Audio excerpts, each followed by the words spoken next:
భారత ప్రధానమంత్రి నరేంద్ర మోడీ జన్మదిన వేడుకలు కోకవరం గ్రామం తంటికొండ రోడ్లోని సీఎండీ కార్యాలయం వద్ద విశ్వ హిందూ పరిషత్ ధర్మ పరిరక్షణ సంస్థాన అధ్యక్షులు భారతీయ జనతా పార్టీ నాయకులు కంబాల శ్రీనివాసరావు ఆధ్వర్యంలో ఘనంగా నిర్వహించారు. ఈ సందర్భంగా కంబాల శ్రీనివాసరావు వృద్ధులు పేదలకు దుప్పట్లు పంపిణీ చేశారు. అనంతరం ఆయన మాట్లాడుతూ నరేంద్ర మోడీ పాలనలో మన దేశం అభివృద్ధి పదంలో దూసుకుపోతుందన్నారు. మన దేశం ఇంత సురక్షితంగా పటిష్టంగా ఉందంటే నరేంద్ర మోడీయే కారణమన్నారు. ఆయన ప్రవేశపెట్టిన సంక్షేమ పథకాలు పేదల జీవితాల్లో వెలుగు నింపాయని అన్నారు. నరేంద్ర మోడీ స్ఫూర్తితో రాజకీయాల్లోకి రావడం జరిగిందన్నారు. పార్టీ బలోపేతాన్ని కృషి చేస్తానని పేర్కొన్నారు. ఈ కార్యక్రమంలో రామసేన సభ్యులు, బీజేపీ నాయకులు వరసాల ప్రసాద్, పత్తుల నానాజీ, పెద్దాడ వెంకన్న దొర, పతల గణేష్, దేశాల నరేష్, నాగ రమేష్, దోసపాటి సుబ్బారావు, మురళి, కార్యకర్తలు, అభిమానులు తదితరులు పాల్గొన్నారు. సంసార జీవితం అనుభవిస్తూ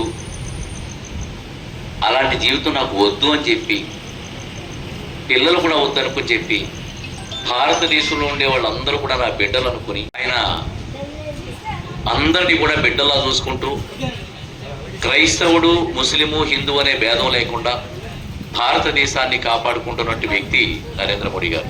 ఈరోజు ఆయన పుట్టినరోజు.